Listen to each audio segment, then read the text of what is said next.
تو چنگیز خان اٹھا ہے کہ 610 میں، اور اس نے تباہی کا ایک ایسا ریلا اس کے ساتھ تھا، ہر چیز کو خس و خاشاک کی طرف بہا کر لے گی۔ 664 میں وہ مرا ہے، اس وقت اس کی عمر 73 برس تھی، 73 سال 4 مہینے۔ اس نے کوئی 25 برس حکومت کی، اور اس نے چنگیزی سلطنت کو ناقابل تسخیر بنا دیا۔ یہ دنیا کا واحد جرنیل ہے، رات بھی بتایا تھا، جس نے شخصی طور پر تنہا سب سے زیادہ فتوحات کی ہیں، اور اس کا کوئی علم عطائی تھا جنگوں کے بارے میں، ملک گیری کے بارے میں، جہاں گیری کے بارے میں اس کا علم عجب تھا۔ اس کی برق رفتاری، اس کی ذہن کی تیزی کمال درجے کی تھی۔ قبائل کو ایسے اس نے جوڑ دیا تھا، سب ایک جھنڈے تلے مختلف قبائل جمع ہو گئے تھے، اور دنیا کی ناقابل تسخیر طاقت بنے۔ اور قراقرم صحرائے گوبی میں منگولیا کے پاس ایک بڑا شہر اس نے بنایا، دارالحکومت، جو ساری دنیا کا سب سے بڑا دارالحکومت، اور ان کا بڑا نشانہ مسلمان تھے۔ کہ مسلمانوں سے زیادتی ہوئی تھی، جس کے بدلے میں چنگیز خان نے ان پر حملہ کیا تھا۔ چنگیز خان کے مرنے پر اس کی سلطنت، اس کے 4 بیٹے تھے۔ بڑا جوجی تھا، جوجی کے بارے میں اسے شک تھا کہ یہ میرا بیٹا نہیں، کہ اس کی جب یہ چھوٹا سردار تھا تو اس نے بڑی شکستیں کھائیں، حتیٰ کہ اس کی بیوی اغوا ہو گئی۔ جب وہ واپس آئی تو حاملہ تھی، لیکن اس نے بورتائی خاتون اس کا نام تھا، اس نے ہمیشہ اس کو عزت دی اور اس بیٹے کو اپنا ہی بیٹا سمجھا، اس کا نام جوجی۔ 3 بیٹے اس کے سامنے پیدا ہوئے، عقدائی، چغتائی اور طولوئی۔ تو اس نے عقدائی کو اپنا جانشین بنایا، اور جوجی کو روس کی سلطنت دی، روس کی، اور چغتائی کو اس نے منگولیا کی طرف کا اور چین کی طرف کا علاقہ دیا، اور جو طولوئی تھا اس کو یہ نیچے آذربائیجان سے نیچے ایران اور یہ شام، یہ علاقے اس نے 4 حصوں میں اس نے اپنی سلطنت کو تقسیم کیا، اور عقدائی کو سب سے بڑا سردار بنایا۔ عقدائی کے دور میں فتوحات کا رخ مسلمانوں سے ہٹ کے یورپ کی طرف چلا گیا، تو ان کا ایک سالار تھا سوگدائی بہادر سوگدائی، وہ پولینڈ تک پہنچا، پولینڈ تک، لیکن اس میں کوئی ایسی سلطنتیں تھیں نہیں، ایسی چرواہے سے بیچارے غریب لوگ، تو وہ پولینڈ تک اس نے چنگیزی سلطنت کو پھیلا دیا۔ اب یہ وہ ہاتھی ہے جس کے سامنے ساری دنیا کے بادشاہ چیونٹی اور چوہے کی طرح، انہیں میدان جنگ میں ہرانے کی کوئی شکل نہیں۔ تو اسلام کی شکل یوں تھا کہ اب بجھا، لیکن اللہ نے دین کو باقی رکھنا ہے تو انسانوں کو بھی باقی رکھنا ہے جو مسلمان کہلائیں۔ جب عقدائی مرا ہے تو اس کا بیٹا تھا قیوق، وہ حکمران بنا، وہ بہت رحم دل تھا، اس نے جنگیں روک دیں اور مسلمانوں کو اپنی سلطنت میں شامل کیا، تو اس کی وجہ سے ساری تاتاری سلطنتوں میں مسلمانوں کے بارے میں نرم گوشہ پیدا ہو۔ اب نامعلوم تاریخ کے گمنام سپاہی ہیں جو اتنے غیر معلوم ہیں، اتنے نامعلوم ہیں کہ کسی تاریخ میں ان کا نام تک درج نہیں، ان کی جگہ درج نہیں، جنہوں نے تاتاریوں کو دعوت دینا شروع کی۔ خونخوار قوم ہے، اور تاتاری غریب مسلمانوں کی دعوت سے اسلام قبول کرنا شروع ہو گیا۔ یہ تاریخ کا حیرت ناک واقعہ ہے۔ غیر مسلم مورخین بھی اور مسلم مورخین بھی جب یہاں پہنچتے ہیں تو وہ حیران ہوتے ہیں کہ کیسے ایک فاتح قوم نے مفتوح قوم کا مذہب کیسے قبول کر لیا۔ ہندوستان میں کوئی عیسائی نہیں تھا، آج کروڑوں ہیں، کہاں سے آئے؟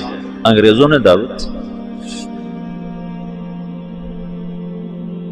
اندلس سے سارے مسلمان مٹ گئے، سب عیسائی ہو گئے، کیسے؟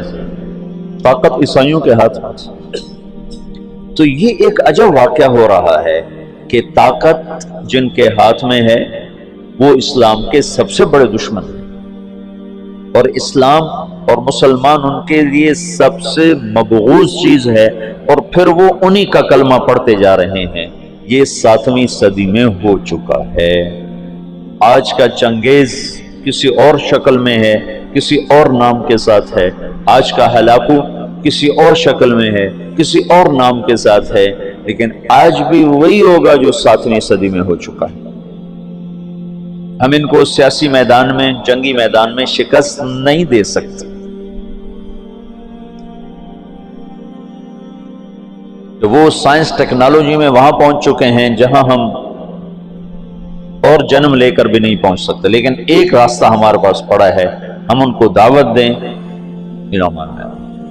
اس وقت فرانس میں اوسط 5 سے 6 گورے روزانہ مسلمان ہو رہے ہیں، اوسطاً 5 سے 6 گورے روزانہ مسلمان، اور فرانس یورپ میں سب سے زیادہ اسلام قبول کرنے والا ملک بن چکا ہے، اور اس کے بعد اٹلی سب سے زیادہ تیزی کے ساتھ اسلام میں آ رہا ہے، تو پوری دنیا میں امریکہ میں سب سے زیادہ اسلام پھیل رہا ہے۔ دعوت ایسی چیز ہے جو چیونٹی سے ہاتھی کو مروا دیتی۔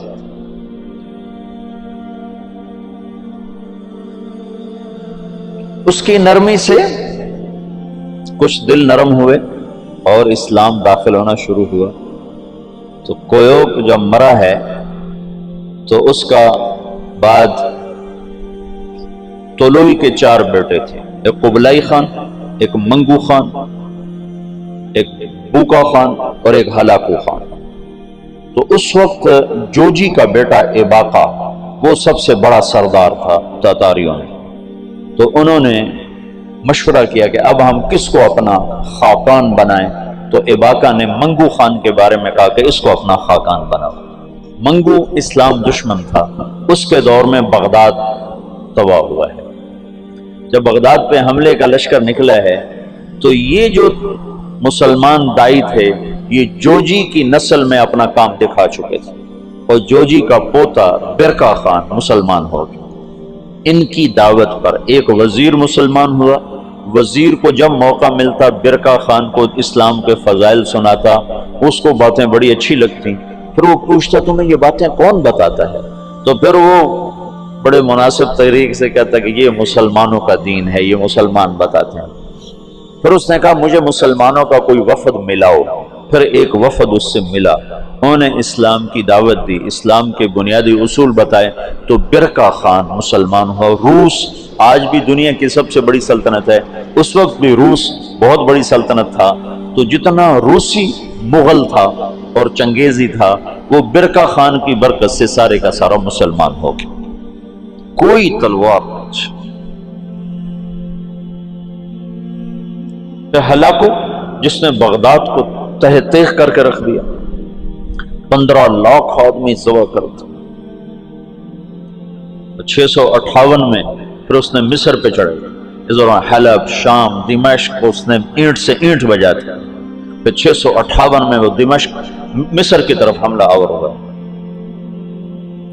تو مصر پر اور ہندوستان پر، حالانکہ یہ دونوں ملک کے لوگ کو اتنے دلیر نہیں تھے جتنے کہ شام، عراق، یہ جو جنگجو قومیں تو یہاں تھی، عرب اور مصر تو مخلوط قوم تھی، ہندوستان مخلوط قومیں تھیں، لیکن کوئی اللہ کی قدرت ہے، نہ ہندوستان پہ مغل حاوی ہو سکے نہ مصر پہ حاوی ہو سکے، دونوں جگہ ہندوستان والوں نے تو طاقت سے، اور اللہ کی مدد تو دونوں کے ساتھ تھی، اور مصر والوں نے سیاست سے۔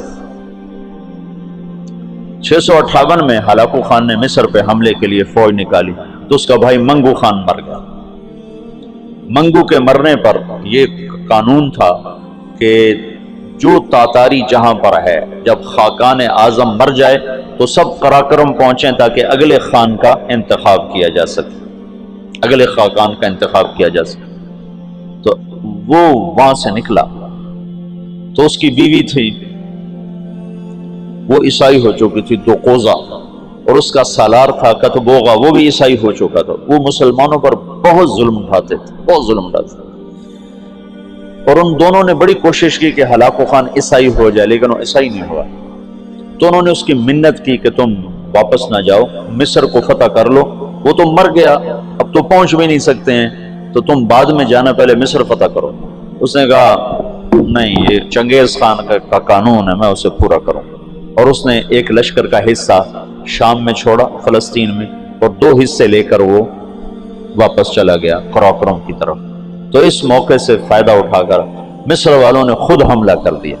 تو عین جالوت پر 658 میں رمضان میں یہ جنگ لڑی گئی، اور 40 سال کے بعد مسلمانوں کو پہلی فتح نصیب ہوئی۔ اور اس میں کتبوغا گرفتار ہوا، تو وہاں مصر میں اس کو ٹکڑے ٹکڑے کر کے ختم کیا گیا، پر وہ ایسا کم وقت تھا کہ بوٹی بوٹی ہو گئے، پر اس نے سی نہیں کی، اف نہیں کی۔ انہوں نے کہا کیا تاتاری عورتوں نے بچے جننے بند کر دیے جو میرا کوئی بدلہ نہ لے گا؟ میرا بدلہ لینے والے ضرور آئیں گے، لیکن اللہ نے وہ موقع نہ دیا۔ برقع خان ایمان لا چکا ہے۔ جب ہلاکو چلا ہے، وہ قراقرم کے قرولتائی اس کو کہتے تھے، قرولتائی کانفرنس، اس کانفرنس کے لیے چلا ہے، تو اس وقت قبلائی طلوئی کے 4 بیٹے تھے، تو منگو بنا تھا، تو منگو کی جگہ بوقا خان موجود تھا قراقرم میں، وہ خود ہی خاقان بن گیا۔ تو قبلائی کو پتہ چلا، تو وہ پھر فوج لے کر آیا، اور اس نے اپنے بھائی کے ساتھ پہلی دفعہ تاتاری آپس میں لڑنا شروع ہوئے، اور ان کی ہیبت میں کمی آئی، اور قبلائی خان نے بوقا کو شکست دی اور قراقرم پہ قبضہ کیا۔ پھر ان بھائیوں میں آپس میں بہت لڑائیاں ہوتی رہیں تخت کے لیے۔ آخر میں قبلائی خان غالب آیا، اور اس نے اپنے بھائی کو قید کر لیا، پھر قید میں وہ مر گیا بوقا، اور اس نے قراقرم کی بجائے چین کو اپنا دارالحکومت بنایا، چین فتح کیا اور چین کو اپنا دارالسلطنت بنایا۔ جب ان جنگوں سے فارغ ہوئے تو ہلاکو خان نے حملہ کیا مصر پر، تو برقع خان کو خط لکھا رکن الدین بیبرس نے کہ تم ہماری مدد کرو، تم بھی مسلمان ہو، ہم بھی مسلمان۔ تو پھر برقع خان نے ہلاکو کو خط لکھا کہ تم مسلمانوں پہ حملہ نہ کرو، ورنہ میں تم پہ حملہ کروں گا۔ تو ہلاکو نے اسے خط لکھا کہ تم نے چنگیز کا قانون نہیں پڑھا کہ تاتاری آپس میں نہیں ٹکرایا کرتے؟ تو اس نے اس کو جواب دیا کہ وہ بھی کافر تھا، تو بھی کافر ہے، تو حملہ کرے گا میں تیرے پر حملہ کروں۔ جب وہ مصر پہ حملہ آور ہوا تو برقع خان ہلاکو پہ حملہ آور ہوا، تو اس نے ہلاکو کو شکست دی، اور مصر اس تسلط سے نکل گیا۔ پھر ان دونوں بھائیوں کی چچا زاد بھائیوں کے آپس میں لڑائیاں ہوئیں، جس میں ہلاکو کو آخر میں شکست ہوئی، اور اس غم سے وہ بھی 42 سال کی عمر میں فالج کے مرض سے مر گیا۔ اس کا پوتا ہلاکو کا پوتا نکودار اس کا نام تھا، پہلے وہ عیسائی ہوا، عیسائی، اور اس نے اپنا نام نکودار رکھا۔ یہ نکودار خاقانی نام نہیں ہے، لیکن بعد میں اللہ نے اس کو اسلام کی دولت دی تو وہ مسلمان ہو کر اس نے نام احمد خان رکھا۔ ہلاکو کی نسل میں اسلام داخل ہو گیا۔